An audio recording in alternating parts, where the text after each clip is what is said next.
നീലത്തേരേറി പൊൻചിങ്ങം വന്നപ്പോൾ ആദ്യത്തെ പൂവിളിയിൽ അറിയാതുണർന്നു ഞാൻ.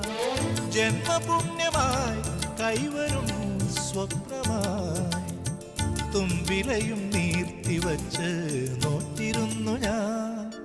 പാലാഴി തീരം കണ്ടു ഞാൻ, സ്നേഹത്തിനാഴം കണ്ടു ഞാൻ. പൂച്ചെണ്ടിനു കൈ നീട്ടി പൂക്കാലം വരവേറ്റു, ഒരു സ്വർഗാരാമം നീളെ കൈ വന്നു.